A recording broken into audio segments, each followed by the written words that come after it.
Bueno, vamos a abrir en Apocalipsis 21 esta mañana y seguimos con el estudio de este último cuadro de la historia y la entrada al estado eterno. Eh, bueno, en el último estudio tomamos toda la predicación para enfocarnos en un par de versículos ahí, en versículos 7 y 8. eh, y no nos dio tiempo de avanzar, pero habíamos ya empezado a introducir este último o este próximo tema de la Nueva Jerusalén. No sé cuánto vamos a avanzar hoy. Creo que lo vamos a hacer en 2 veces, así que capaz que podemos leer hasta el versículo 14 y si da el tiempo podemos avanzar todavía un poquito más, ¿sí? Así que estamos en Apocalipsis 21, comenzando desde el versículo 9. Dice así: Vino entonces a mí uno de los 7 ángeles que tenía las 7 copas llenas de las 7 plagas postreras, y habló conmigo diciendo: ven acá y yo te mostraré la desposada, la esposa del Cordero.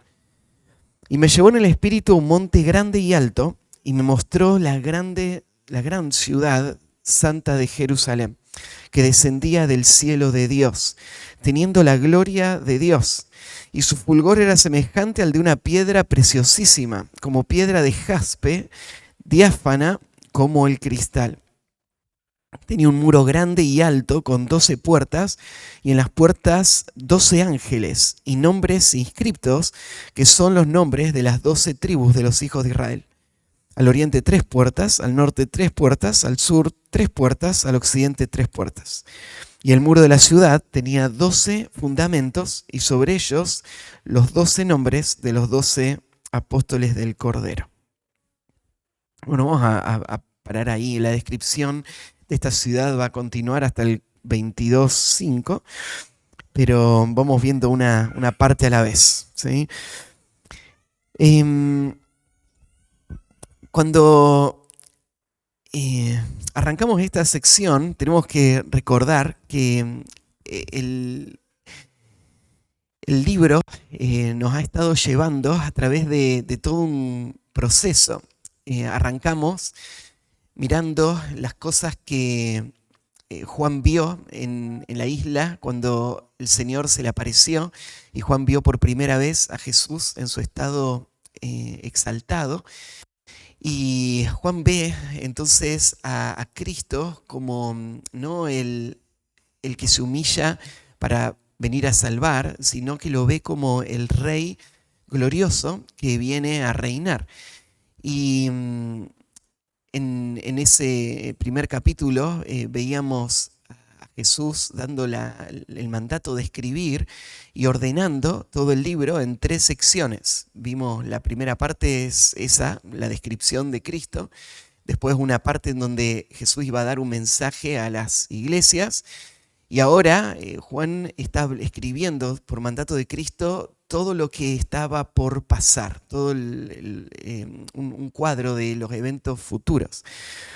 Y en esta visión de los eventos futuros, Juan nos llevó a ese último tiempo, a los últimos 7 años de la historia de este siglo, y el tiempo del juicio, y de ahí nos llevó a ver la llegada del Rey y ahora el estado eterno. Entonces, en este punto donde estamos ahora, es donde la vista se pierde en lo que ya va a ser perpetuo.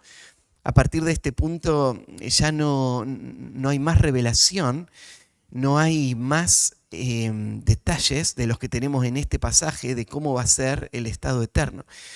Entonces, todas nuestras expectativas y todos nuestros deseos de encontrarnos con el Señor y estar con Él para siempre tienen relativamente poca información. Hay mucho que nos gustaría saber, pero la verdad es que estos dos capítulos son los únicos que tenemos en donde se nos da un detalle de cómo va a ser ese estado eterno. Hay muchos pasajes que dicen algunas cosas que ahora tal vez las vamos a sumar a esta descripción, pero esta sería la descripción más completa que hay en toda la Biblia del estado eterno. Entonces, el estado eterno está centrado en una ciudad, acá la llama la Nueva Jerusalén. Y vamos a estudiar lo que se dice de esta ciudad, porque esta ciudad, como habíamos visto, es más que solo un lugar físico. Esta ciudad tiene que ver con todos los redimidos en ese lugar que el Señor preparó para que ellos estén para siempre con Él. Así que arranca ahí en el versículo 9 diciendo así: vino entonces a mí uno de los 7 ángeles que tenían las copas llenas de las 7 plagas postreras y habló conmigo. Una vez más aparece un mensajero, un ser espiritual, un ángel, que fueron muy protagonistas durante todo este libro. Y justamente este ángel ya había aparecido antes en el capítulo 17, cuando Juan nos cuenta la visión de la gran ramera. Fíjate cómo arranca el versículo 1, 17:1. Dice: vino entonces uno de los 7 ángeles que tenía las 7 copas y habló conmigo diciendo: ven acá y te mostraré la sentencia contra la gran ramera, la que está sentada sobre muchas aguas. Entonces, podemos especular que es el mismo ángel, es uno de los 7 que tiene las 7 copas, y se usa la misma expresión. Y es interesante cómo en el libro aparece este contraste, ¿no? En el capítulo 17, la gran ramera es una descripción de la falsa religión de todos los tiempos. Es llamada una ramera porque se la trata como una mujer infiel. ¿Y de qué manera se ve a una falsa religión como infidelidad? Bueno, si miramos la historia bíblica, vemos que Dios tiene el derecho sobre toda su creación de ser el esposo, el único amado. Él tiene el derecho de que le amemos con todo nuestro corazón, mente, alma y fuerzas.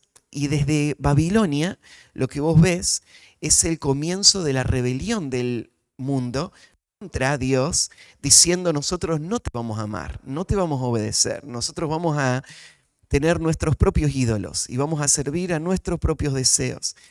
Y Dios ve esto como un acto de infidelidad, como si fuese a ser una mujer casada que se va con otro hombre.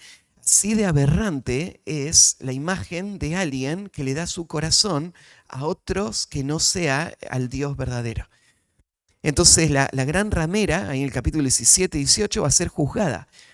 Toda la falsa religión de toda la historia, que va a tener su forma final ahí en el tiempo de la tribulación, va a ser destruida. Y va a ser destruida porque Dios odia la infidelidad y Dios va a juzgarla. Pero ahora, fíjate, el mismo mensajero que vino a hablarle a Juan y decirle: mira, te voy a mostrar lo que el mundo de la idolatría y del paganismo y de las falsas religiones, todo lo que ellos van a sufrir como juicio de Dios. Ahora ese mismo ángel le va a decir: ahora te voy a mostrar otro cuadro, un cuadro totalmente distinto. El cuadro que Juan le va a mostrar, perdón, que el ángel le va a mostrar a Juan acá, es el cuadro de una esposa fiel.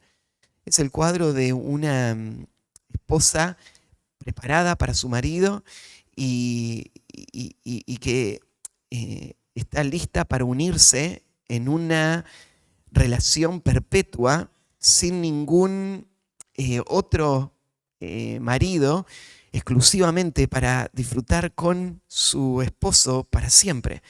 Entonces, ahí en la introducción del versículo 9, vos notás ese contraste. Mirá cómo dice lo que va a decir al final del versículo 9. Lo que el ángel le dice a Juan es: ven acá yo te mostraré la desposada, la esposa del Cordero. Lo que creo que podemos ver en este pasaje es esa división tan radical que se ve en muchos pasajes. Se ve por un lado la mujer infiel juzgada por Dios y por el otro lado la desposada, la esposa del Cordero, que está lista para unirse o para estar disfrutando de el matrimonio con Cristo para siempre. Entonces, este es el destino de todos los que han hecho de Cristo su amor, ¿no? Todos los que los que pueden entrar dentro de esta categoría, los que se casaron con Cristo y que hoy están unidos a Cristo y son la esposa del Cordero. Así que ahí estamos nosotros, los que somos parte del pueblo de Dios en nuestra era. Pero vamos a ver ahora más adelante que la esposa del Cordero, que se describe acá, no es solamente la iglesia. Son todos los que no son parte de la falsa religión. Son todos los que sí son el pueblo legítimo de Dios. Son todos los que se han unido a Dios a través de todos los tiempos. A ella se le llama la esposa del Cordero. Y ahora vemos en el versículo 10 entonces la descripción. Y me llevó en el espíritu a un monte grande y alto. Acá está mostrando Juan de que esto está pasando no de manera física, sino de manera espiritual. El cuerpo de Juan sigue estando ahí en Patmos, mientras Juan está en el espíritu, en su mente, en su corazón, trasladado personalmente a un lugar espiritual desde el cual él puede ver ese día futuro. Entonces Juan está viendo esto como un hecho, no está viendo una predicción, sino que está viendo el momento específico. O sea, Juan presenció el día en que todos los redimidos bajan para habitar el cielo nuevo y la tierra nueva. Vos decís, ¿cómo lo puede presenciar Juan si eso todavía no pasó? Bueno, eso es lo que venimos explicando desde hace tiempo. Eso ya pasó. Ya pasó en la mente de Dios. Ya pasó en la experiencia de Dios. Y Juan tiene acceso a algo que ningún hombre tuvo acceso jamás. Es a entrar en ese mundo espiritual y ser trasladado a otro lugar, a otra época, al tiempo futuro. Entonces no es que Juan está siendo informado de lo que va a pasar, sino que Juan personalmente estuvo el día de la entrada al estado eterno. Esto es un comentario importante porque esto no son especulaciones, no son simplemente deseos. Esto es un hecho, esto es lo que va a pasar un día. Entonces, él fue llevado en el espíritu a un monte grande y alto y me mostró la gran ciudad santa de Jerusalén que descendía del cielo de Dios. Acá la ciudad se le da el nombre de Jerusalén porque toda la profecía enfoca la atención en la ciudad de Jerusalén como la ciudad del gran rey. Esa es la ciudad central en toda la historia del mundo, ¿no? Es donde va a reinar Cristo para siempre. Pero claro, la ciudad física de Jerusalén había sido ya destruida cuando fue destruido el cielo y la tierra y no se halló más lugar para ellos. Entonces esta es la nueva Jerusalén. Se la llama acá la gran ciudad santa de Jerusalén. Esta ciudad ahora ha pasado a ser una ciudad separada, santa, especial, y esta ciudad está descendiendo del cielo de Dios. Ya hablamos de esto, ya hizo este comentario antes, ahí en el versículo 2. Mira, y yo, Juan, vi la santa ciudad, la nueva Jerusalén, descender del cielo de Dios. Entonces usa la misma expresión. Y yo lo que les expliqué es que la ciudad de Jerusalén no es parte de la nueva creación. La ciudad de Jerusalén ya estaba. ¿sí? Lo que se crea es el cielo nuevo y la tierra nueva. De hecho, debería decirlo así.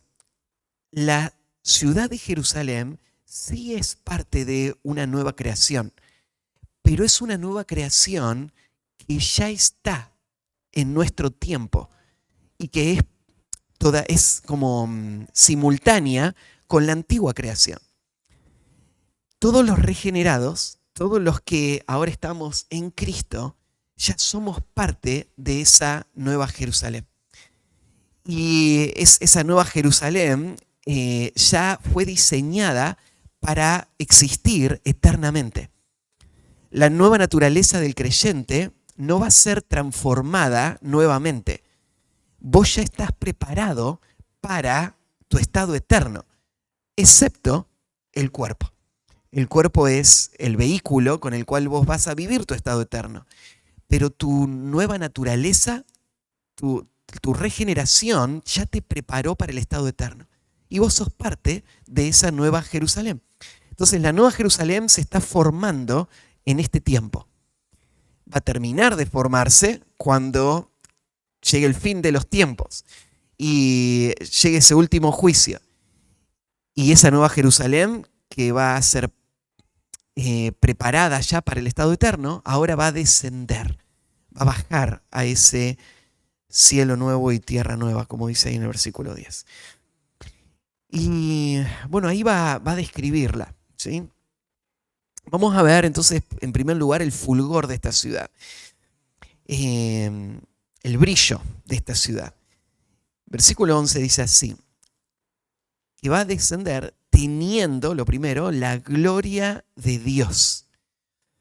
Esta expresión, la gloria de Dios, se está refiriendo al esplendor, al brillo que le pertenece a Dios. La palabra gloria, nosotros a veces no la podemos definir muy bien en nuestra mente, pero cuando hablamos de la gloria de Dios, nos referimos a todo lo que se percibe de la esencia de Dios.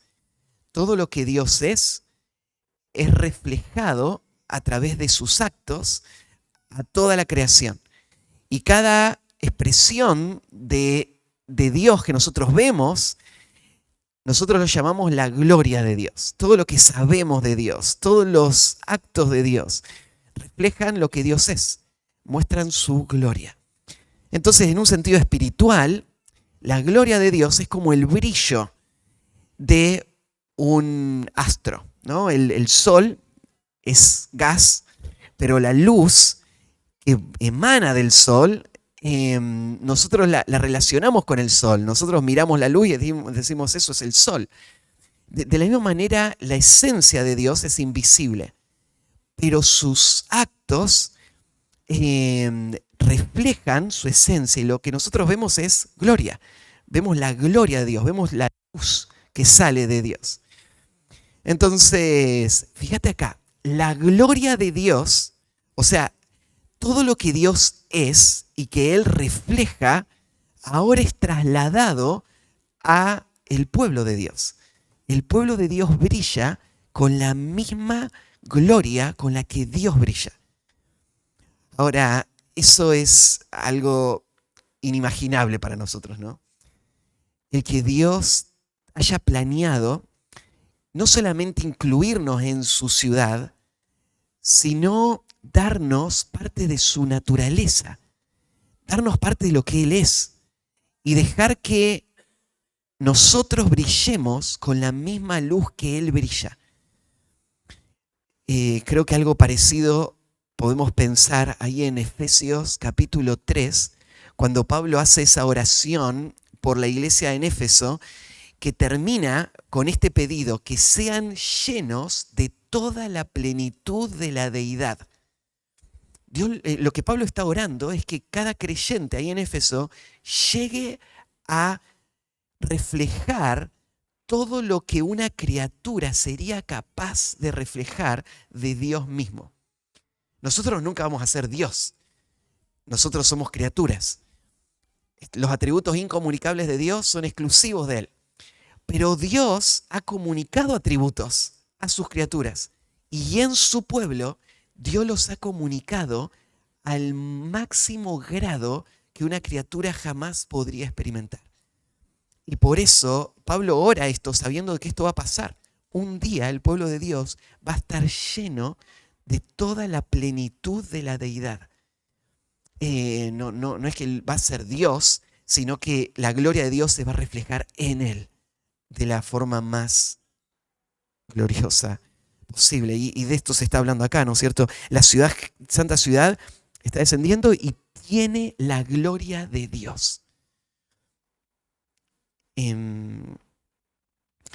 Hay más descripción de esta gloria en las próximas expresiones, cuando dice, y su fulgor, y ahí fulgor tiene que ver con ese brillo, esa luz que irradia, su fulgor es semejante, y acá Juan se encuentra con un problema. Él tiene que explicar cómo es una criatura que tiene toda la gloria de Dios reflejada en él. ¿Cómo haces para explicar eso? No hay nada que se compare a eso. Entonces Juan lo que usa son de la creación el cuadro más cercano que él puede imaginar. Y entonces él dice, es semejante a el de una piedra preciosísima. Y bueno, están acá la traducción de este adjetivo preciosa es apropiado porque los adjetivos pueden estar dados en forma de una descripción común o puede estar dado en una forma superlativa. ¿Sí? Entonces nosotros podemos decirlo en español también, ¿no? Podemos decir piedra preciosa, y este es el adjetivo, pero podemos transformar esa misma palabra preciosa en un superlativo, llevarlo hasta el punto más extremo, ¿no? Entonces ponemos, lo que hacemos en español, le cambiamos el final ahí, preciosísima, ¿no es cierto? Y lo extendemos ahí hasta el extremo. En griego pasa lo mismo. Juan usa una variación de este adjetivo para mostrarnos que no es solo una piedra preciosa. Vos podés pensar, ¿no es cierto?, en piedras muy valiosas, que se aprecian porque esas piedras pueden reflejar luz muy bien, ¿no? Entonces, las piedras preciosas solamente se aprecian por eso, ¿no? Por la forma en la que reflejan luz. Y entonces hay diferentes colores y diferentes grados de pureza, ¿no es cierto? Y de transparencia. Y entonces Juan toma todas esas piedras y piensa, no, esto es más todavía que todas ellas.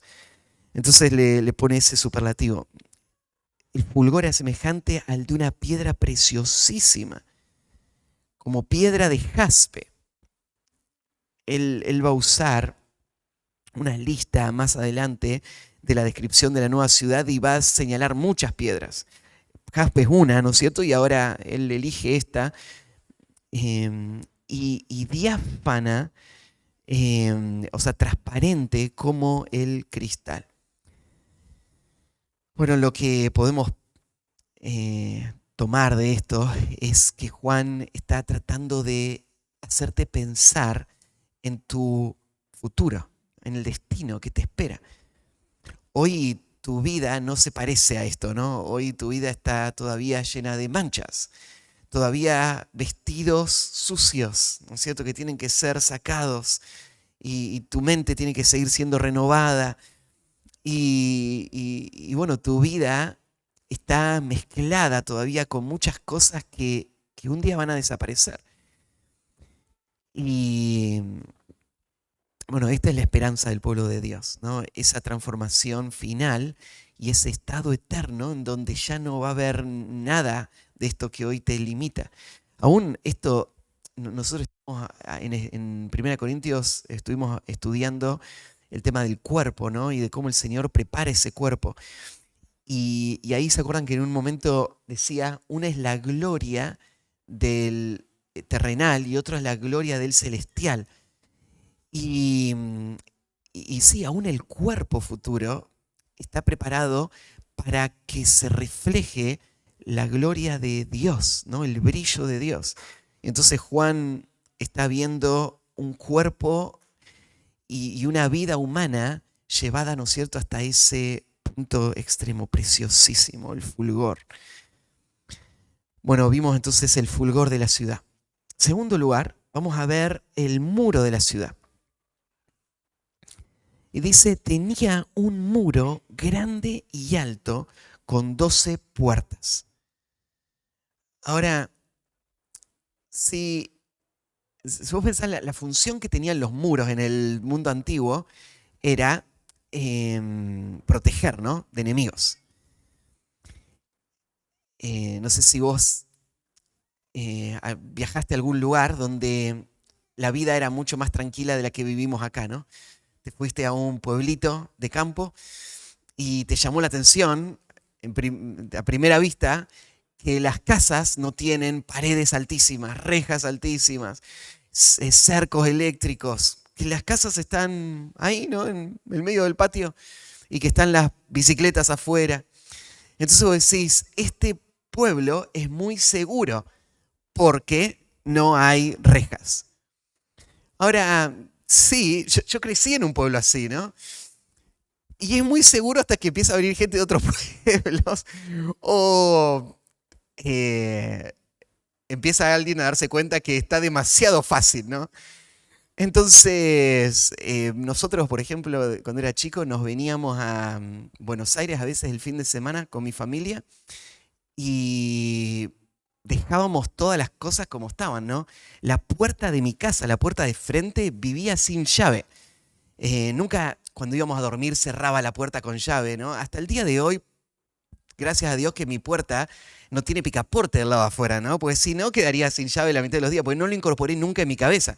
Las puertas no se cierran, ¿no? Está todo abierto. Pero así me robaron también la moto de mi garage cuando era adolescente, ¿no es cierto? Y las cosas no son así. Hoy si vas está la pared. Entonces, que no haya muros, te puede decir, hay seguridad, pero es una seguridad un poco endeble, ¿no? Más bien, imagínate, ¿no es cierto?, un barrio privado. Bueno, entran ahí también los ladrones en nuestro país, ¿no? Pero imagínate un barrio privado infranqueable. Imagínate, ¿no es cierto?, que tiene 5 filas, ¿no es cierto?, de ejércitos armados todos alrededor, con alambres, paredes, 20 metros de alto, un foso con cocodrilos, lo que quieras ponerle, ¿no es cierto?, todo alrededor. Y ahí adentro no hay ninguna reja. Ahí adentro juegan los niños sin preocuparse nada, ¿no? Y los padres no tienen ningún problema porque es imposible que nadie entre acá, ¿no? Bueno, esa es la forma en la que tenés que pensar en esta ciudad. Esta ciudad fue diseñada para garantizar la seguridad más profunda que jamás existió. Cuando Dios creó el primer cielo y la primera tierra, en ese lugar santísimo, donde estaban los seres espirituales, el pecado entró y se degeneró, ¿no? Un ser de luz y cayó. Y en ese huerto del Edén, donde no había pecado, entró también el pecado. Pero un día va a existir una ciudad con muros infranqueables. Muros, ¿no es cierto?, que sería muchísimo más seguro que todos esos ejércitos y todos los cocodrilos que acabo de describir. Un muro que garantiza que jamás esta ciudad va a ser penetrada. En la imagen del mundo antiguo, por ejemplo, cuando se pensaba en la ciudad de Babilonia, era una ciudad impenetrable, ¿no? Se describen los muros que eran tan anchos que se hacían carreras de carros arriba de los muros. Los muros abarcaban un lugar tan amplio que la ciudad tenía suficiente para vivir de manera perpetua. Tenía un río que lo atravesaba, el río Éufrates, que pasaba por el medio de la ciudad, así que nunca se iba a quedar sin agua. Bueno, al final fue destruida la ciudad, pero no porque lograron destruir los muros, sino porque desviaron el río Éufrates y se metieron por el cauce del río, ¿no? Pero bueno, esta ciudad, en la mente del mundo antiguo, cuando leían esta imagen, se está describiendo una ciudad impenetrable. Ahora, obviamente no va a haber ningún enemigo. Satanás y todos los demás fueron tirados al lago de fuego para toda la eternidad. Entonces vos decís, si no va a haber más enemigos, ¿para qué hace falta el muro? Hace falta el muro simplemente como una afirmación. En esta ciudad jamás va a entrar nada contrario al carácter del rey. No va a pasar, nunca va a pasar, porque esta ciudad tiene un muro. Tiene un muro que la rodea toda. Entonces, este muro, fíjate, lo describe, es grande y alto. Y da esa impresión, ¿no es cierto? Es impenetrable. Y este muro tiene 12 puertas. Las puertas cumplen la misma función: proteger. Si vos tenés muros pero no tenés puertas, no hay mucha seguridad. Si tenés muros pero tus puertas no son muy fuertes, no hay mucha seguridad, ¿no? Entonces necesitas el muro y las puertas. Y acá se describe, las puertas también, tiene 12 puertas. Fíjate, en las puertas, 12 ángeles.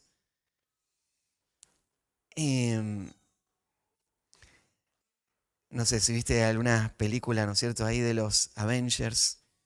Está en ese planeta distante, ¿no es cierto?, una persona ahí con una espada, un ser ahí con una espada protegiendo el acceso, ¿no es cierto?, a este planeta, de esa puerta, ¿no es cierto?, cósmica que cruza las galaxias. Entonces él está parado ahí protegiendo con su espada. Bueno, al fin fue destruido también todo, ¿no? Pero en esta ciudad hay 12 ángeles, uno en cada puerta. Estos ángeles son los ángeles, ¿no es cierto?, que pueden matar 185.000 guerreros en un momento. Estos son los ángeles que el Señor ha creado para esta función. Ellos son los que van a defender. Así que en esta ciudad, por toda la eternidad, Juan ve que hay muros altísimos, puertas que la encierran y 12 ángeles, uno en cada puerta. Protegiendo esta ciudad.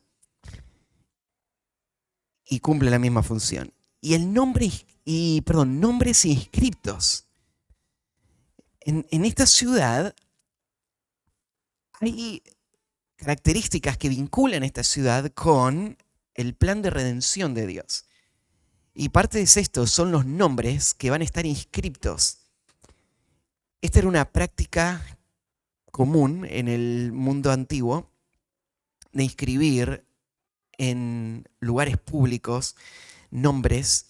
Y en esta ciudad hay nombres escritos en las 12 puertas que son los de las 12 tribus de los hijos de Israel. Esta es una ciudad entonces que refleja el plan de redención y hay 12 puertas y no es accidente porque estas puertas reflejan las 12 tribus. Y para que no haya ninguna duda, se explican los detalles. Al oriente 3 puertas, al norte 3 puertas, al sur 3 puertas, al occidente 3 puertas. Muy interesante que se traslada al estado eterno los puntos cardinales, ¿no? Entonces, mira, cielo nuevo y tierra nueva. Tenés que imaginar, bueno, la tierra es algo similar a lo que tenemos hoy. Y hay en esa tierra un norte y un sur.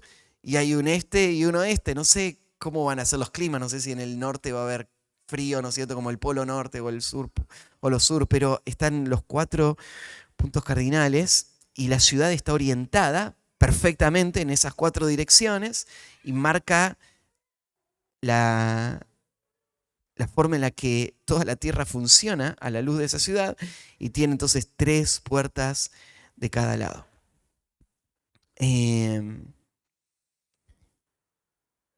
Versículo 14, se agrega un detalle más en cuanto al muro. Y el muro de la ciudad tenía 12 cimientos y sobre ellos los 12 nombres de los 12 apóstoles del Cordero. Tiene que sorprender la gracia del Señor en la forma en la que Él obró en personas simples para darles un lugar tan preeminente para toda la eternidad. Pensá en estos pescadores que nacieron igual que todos los demás, vivían en las mismas condiciones, pero un día el nombre Juan va a estar puesto en el cimiento de una ciudad para testimonio a todos los redimidos y a todos los ángeles por toda la eternidad del propósito de redención. Dios usó a Juan. Dios eligió a Juan y Dios lo puso ahí como el fundamento de esa ciudad. Cuando pienso también en la capacidad que tiene el hombre de menospreciar y rechazar la gracia del Señor.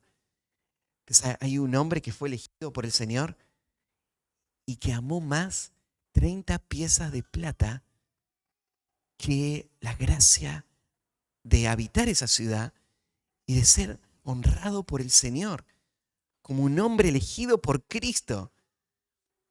Y este hombre, la ceguera, ¿no?, de Judas, de la forma en la que amó más las cosas de este mundo. Bueno, estos son los 12 apóstoles del Cordero. Bueno, así que ahí está la descripción del muro de la ciudad. Bueno, puedo leer otro párrafo y avanzar. No sé si hay alguna pregunta hasta acá. Podemos, si quieren, tomar un minutito y ver si hay alguna pregunta, puedo aclarar, o si no, avanzamos un poco más. ¿Hay alguna?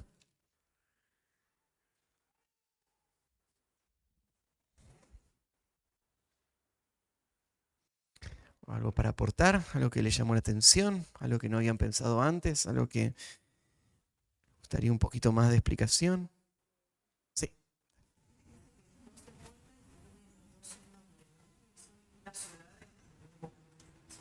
No, es una ciudad cuadrada, perfectamente cuadrada. De ahora la va a explicar. Y entonces en cada dirección hay 3 puertas. Entonces están perfectamente distribuidas en cada lugar. Entonces es una sola ciudad. La verdad es que hay muchos interrogantes, ¿no? Si es que hay un nuevo universo. ¿Por qué todos apilados, no? ¿Por qué en una sola ciudad todos?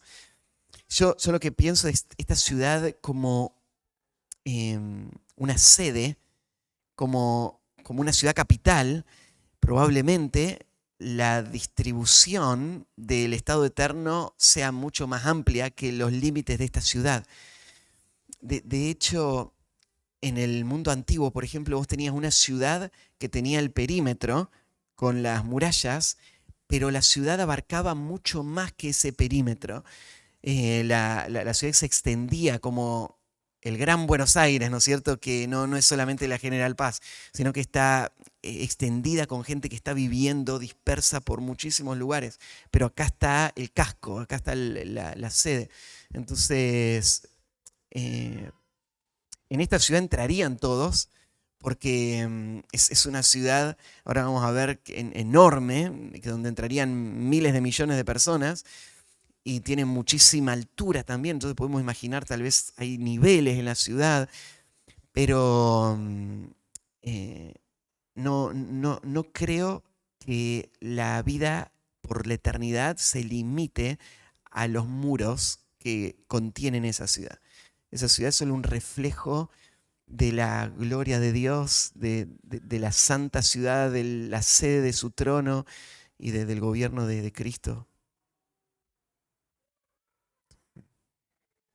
Pero sí, una ciudad es la que se describe en la Biblia. ¿Alguna otra pregunta?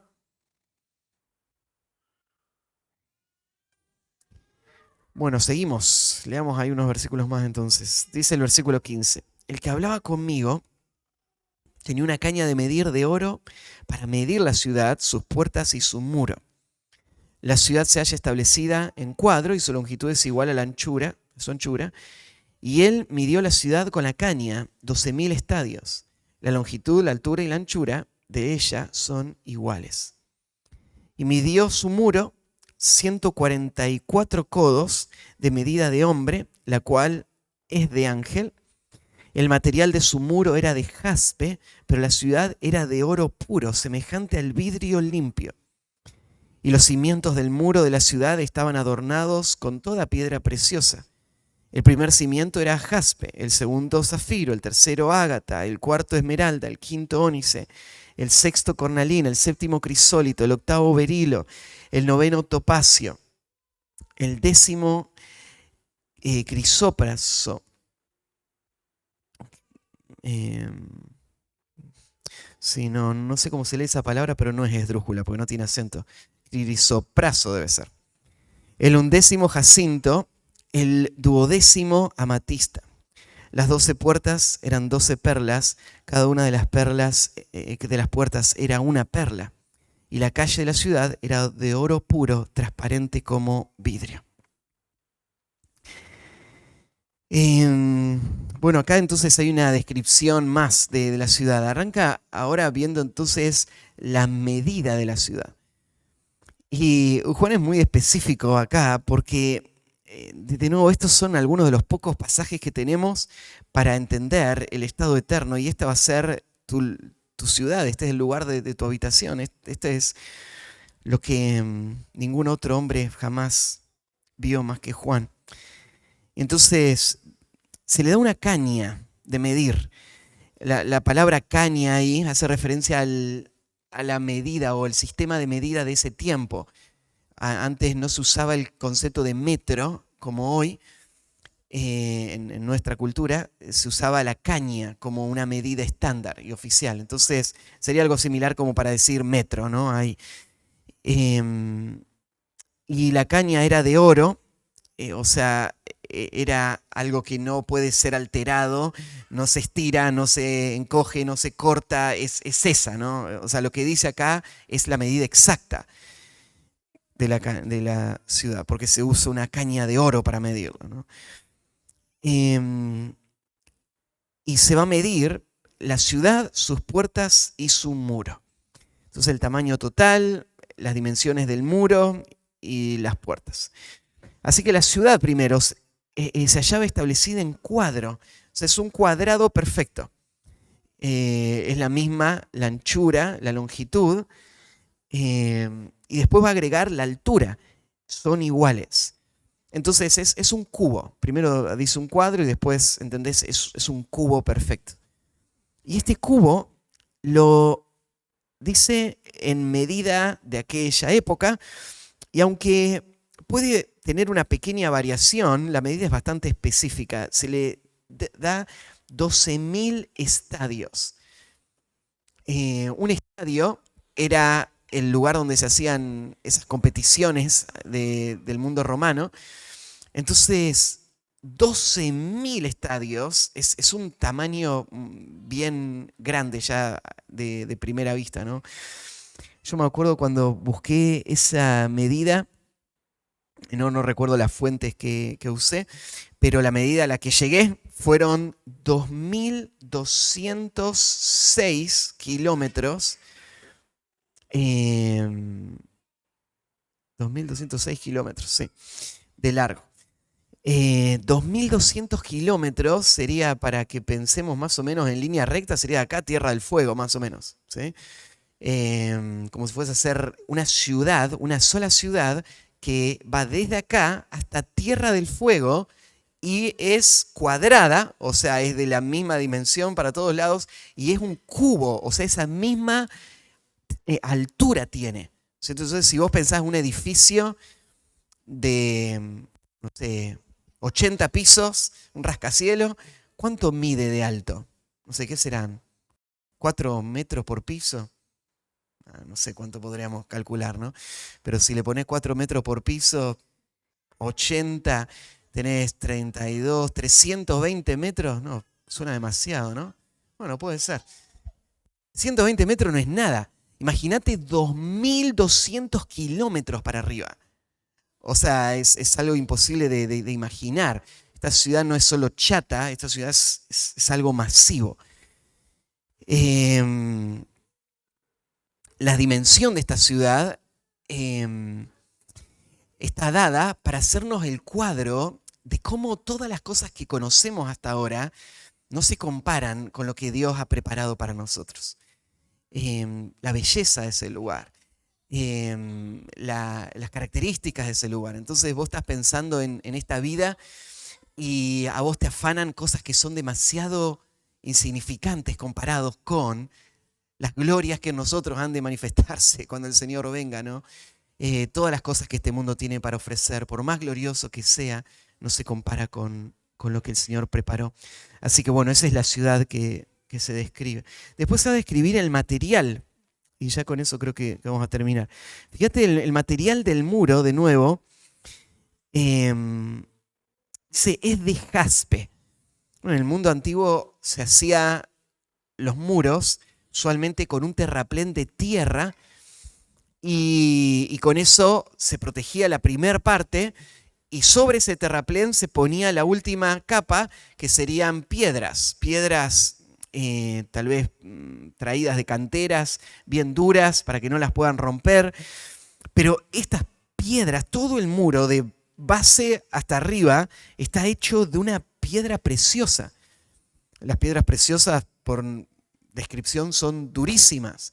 Tienen una consistencia que se necesitan elementos muy específicos para poder cortar eso, ¿no? De otra manera no se pueden romper. Entonces el muro de jaspe, pero la ciudad era de oro puro, semejante al vidrio limpio. O sea, Juan sigue usando estas descripciones semejante a, porque no se puede comparar con lo que hay acá. Entonces, hay detalles que se dan que vos podés imaginar algo, pero no podés entenderlo perfectamente. Por ejemplo, el oro. Yo tengo un anillo de oro, el anillo de boda, y el oro no es transparente. El oro, ¿no es cierto?, brilla, pero no se ve a través del oro. Y este oro es semejante al vidrio limpio. Pero no es vidrio, es oro. Es oro como vidrio. ¿Y dónde está ese oro? Bueno, no existe ese oro. En ninguna parte de este planeta existe ese oro, pero esa ciudad va a estar hecha de un material que es nuevo, es distinto. Y si Dios creó estos materiales, Dios puede crear nuevos materiales, con nuevas características.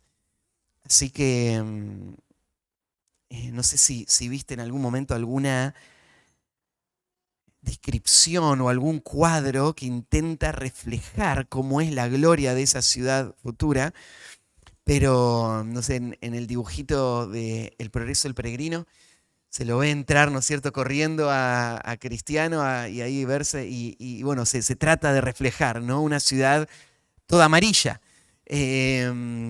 Pero bueno, es imposible imaginar, es esa baldosa, ¿no es cierto?, transparente de oro. Bueno, es una imagen que Juan está tratando de hacernos pensar. Los cimientos del muro de la ciudad estaban adornados de toda piedra preciosa. Entonces, aparte de las características del muro, se dan los cimientos, lo que hay abajo, lo que sostiene ese muro que se levanta en la cima. Y también son todas piedras preciosas. Cada una de estas piedras, vos las podés estudiar, tienen sus propias características. Algunas tienen vetas, otras son más transparentes, otras son más macizas. Son de diferentes colores. Hay piedras rojas, azules, negras, verdes, púrpura. Hay piedras que tienen vetas, ¿no es cierto?, que mezclan varios colores, colores desde el verdoso hasta el salmón. Entonces yo tengo acá las imágenes de todas estas piedras y las estoy viendo. Entonces tenés muchísimas piedras de muchos colores. Y bueno, esto es lo que podés imaginar, ¿no es cierto? Como si fueras a hacer un arco iris con todo eso que Dios puso ahí. Dios es un Dios muy creativo, ¿no? Dios no es un Dios monótono, simple o aburrido. Dios es un Dios que hizo cosas muy únicas, ¿no?, y creativas. La forma en la que Dios combina las formas, los colores, las texturas. Bueno, no existe ningún diseñador mejor que Dios, ¿no? Y Dios diseñó esta ciudad de una forma increíble. O versículo 21 termina ahí describiendo las puertas. Las 12 puertas eran 12 perlas. Ahora, una perla es un granito de arena que se metió en una ostra que por el paso del tiempo fue esta ostra suavizando y poniendo sus químicos, ¿no es cierto?, ahí y haciendo que vaya creciendo algo que es muy apreciado, ¿no? Porque tarda muchísimo en formarse, es muy duro, tiene un color muy único, muy especial. Entonces, siempre se ha valorado esto. En el mundo antiguo, las perlas eran de los objetos más valorados que podrían haber. Y bueno, hoy no se habla mucho de perlas, tal vez porque ninguno de nosotros tiene la capacidad de comprar las perlas, pero son elementos muy, muy preciosos. Ahora, vos pensás, ¿cómo haces una perla del tamaño de una puerta de una ciudad? ¿De qué tamaño debería ser la ostra en donde se formó esta perla?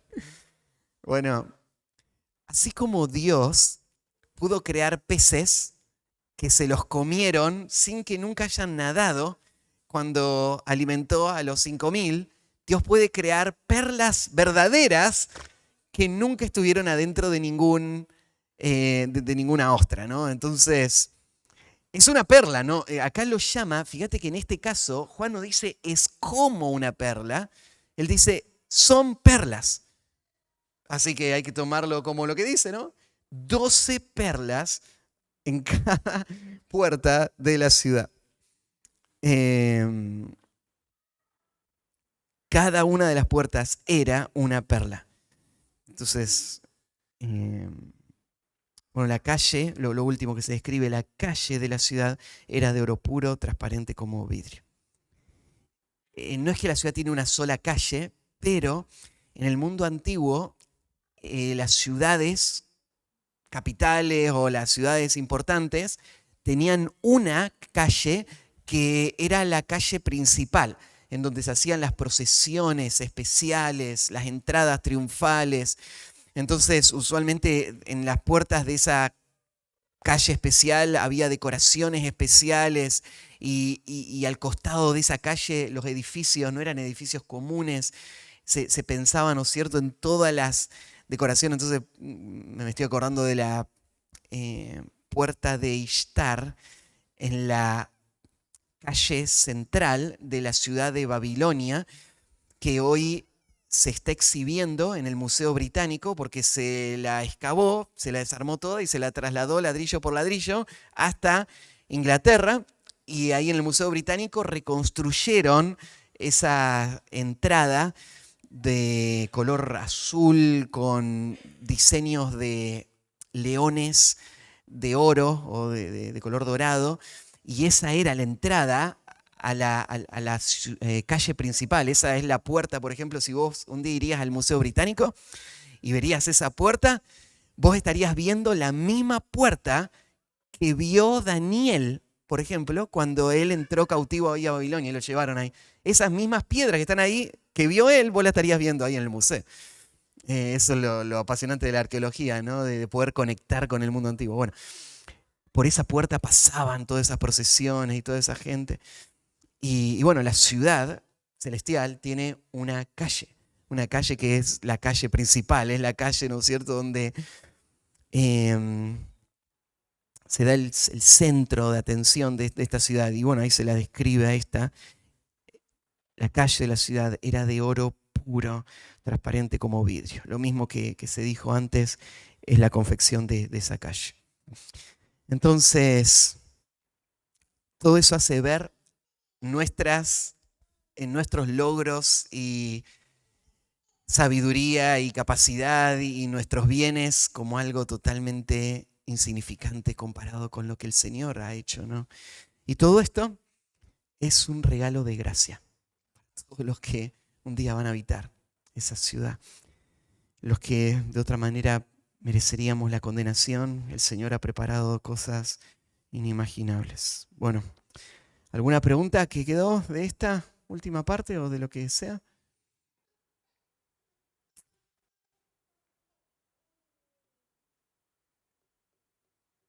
¿No? Bueno, vamos a terminar entonces. Dale.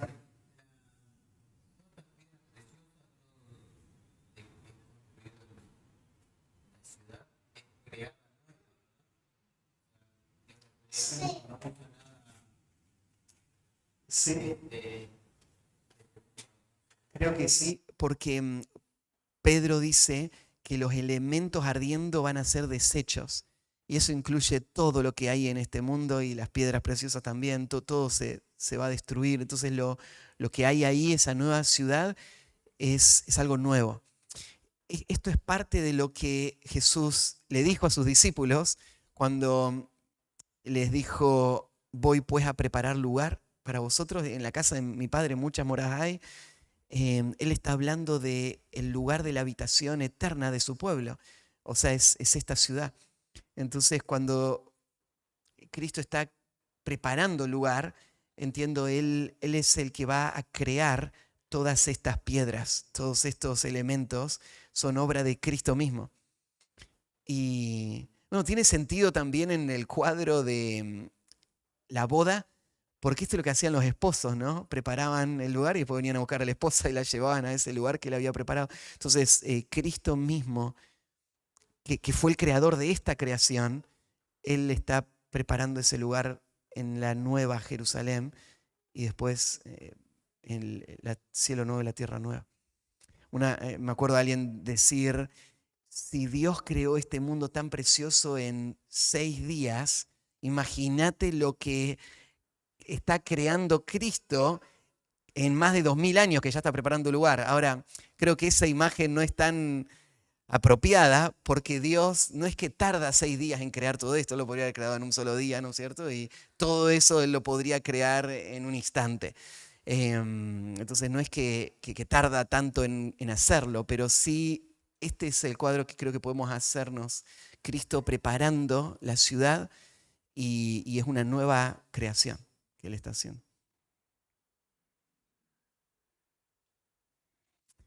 Y como decía, en esta ciudad hay elementos que te confunden un poco porque en un momento está hablando de materiales y en otro momento está hablando de personas.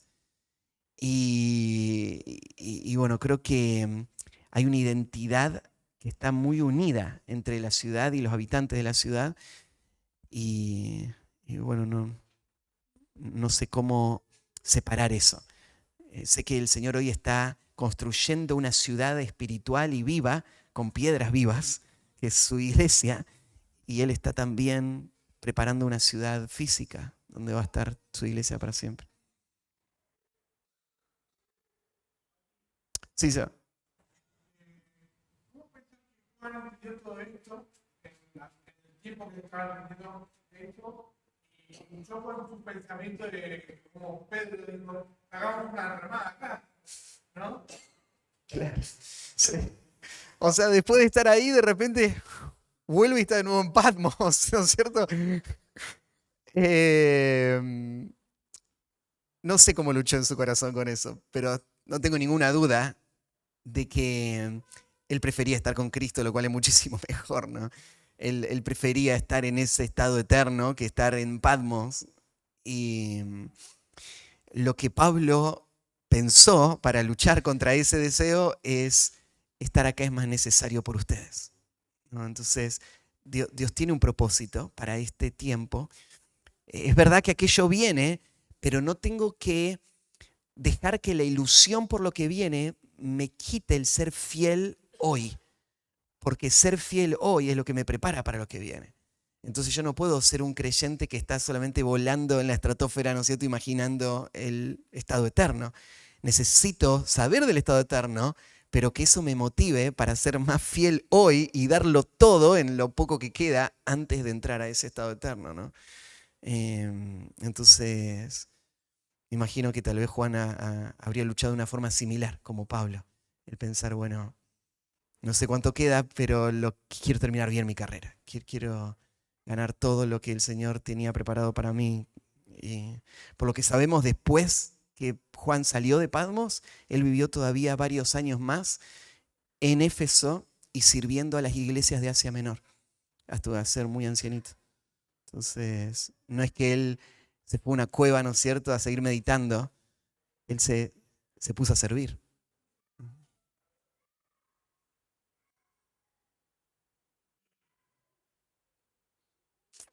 Bueno, dale.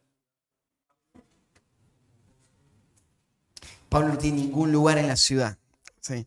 Porque Pablo es un apóstol distinto a los 12. Él es el apóstol a los gentiles. Y Pablo reconoce el lugar de los 12 en cada, por ejemplo, cuando él va al concilio de Jerusalén, cuando él dice que Pedro le dio la diestra en señal de compañerismo. O sea, él está respaldando su ministerio con los 12, porque ellos son los que estuvieron inicialmente con el Señor y a quienes el Señor les dio la autoridad. Entonces Pablo no está de manera paralela a los 12, no está junto con los 12. Pablo es como un abortivo, dice él, em, que es el más pequeño de todos, él lo ve así, y lo ve como un ministerio muy específico, el apóstol a los gentiles. Entonces su apostolado es legítimo, pero no es parte de esta lista de nombres. Cuando Jesús le dijo a los discípulos que ellos iban a estar en 12 tronos juzgando a las 12 tribus de Israel, ahí no está Pablo en ninguno de esos tronos. En ese trono está Matías en lugar de Judas. Los 12 son los 11 más Matías. Que lo leemos eso en Hechos 1, ¿no? Donde se reemplaza al apóstol Judas. Entonces, Pablo no entra en el mismo paquete. Sí tiene un valor, y Pablo habla de, por ejemplo, su esperanza, ¿qué es lo que le espera para el futuro? Recibir la corona de justicia que Dios le va a dar a todos los que esperan su venida, ¿no? O sea, Pablo se ve como un creyente más ahí en la gloria futura. No como en el mismo lugar que los apóstoles, los 12 van a estar. Y, o sea, pienso que Dios le concedió muchísimo fruto y él va a estar como un creyente, me imagino, de los que recibieron los 5 talentos, ¿no?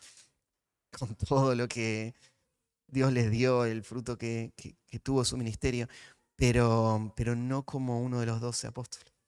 En el estado eterno, Pablo no tiene ese lugar. Dale. Sí, sí. Última.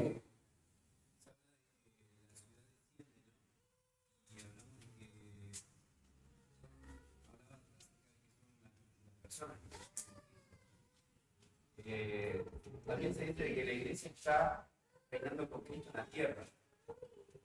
¿Cómo conciliamos eso? Como que la iglesia sube y baja otra vez. Sí, no tenemos muchos detalles de cómo está, pero la iglesia baja con Cristo cuando viene a reinar.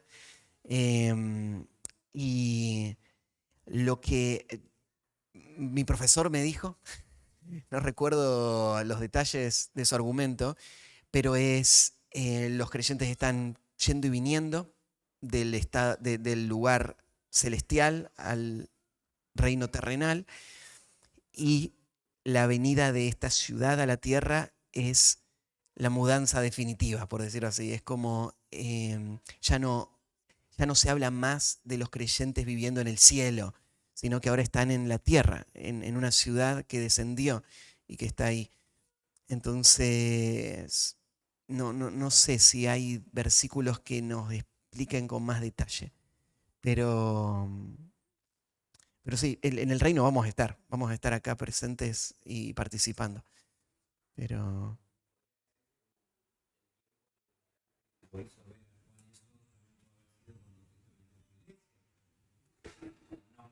no, este evento ya es el cielo nuevo y la tierra nueva. ¿Sí? La ciudad que desciende como una novia ataviada no es la misma imagen de un guerrero manchado en sangre que viene con sus jinetes y caballos siguiéndolo a pelear, ¿no? Son como dos imágenes muy distintas.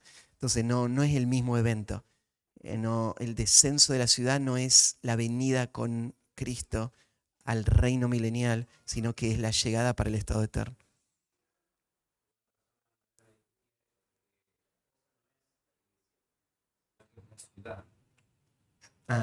Bueno, tengo que agregar, fíjate, la ciudad tiene 12 fundamentos y 12 puertas. Los 12 apóstoles y los 12 patriarcas. Entonces la ciudad representa a todos los redimidos de todos los tiempos. Y yo había mencionado que para este momento el pueblo de Dios es uno solo. En la historia de redención hay distinción, pero en el estado eterno ya no más. Una sola ciudad para toda la eternidad. Entonces, ahí, ¿quién es la esposa? Es Israel y también la iglesia. Y también Enoc, que no fue ni Israel ni la iglesia. Y todos, ¿no es cierto? Todos los redimidos son la esposa de Cristo. Para toda la eternidad. Bueno, terminamos. Oremos.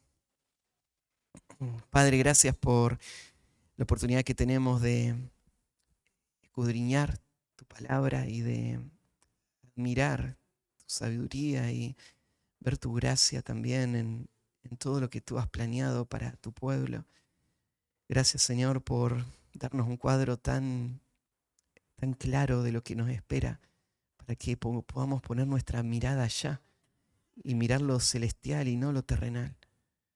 Ayúdanos, Señor, a ser fieles hoy, a no solo especular con lo eterno, sino a vivir una vida que pueda tener fruto. Pero ayúdanos a no echar raíces acá, a no amar este mundo ni las cosas de este mundo, sino que podamos amar lo que es eterno. Y Señor, gracias por tu amor y misericordia que nos rescató y por tu gracia que nos concede tanto. Y te encomendamos el resto de esta mañana, el culto también a ti, en el nombre de Cristo Jesús. Amén.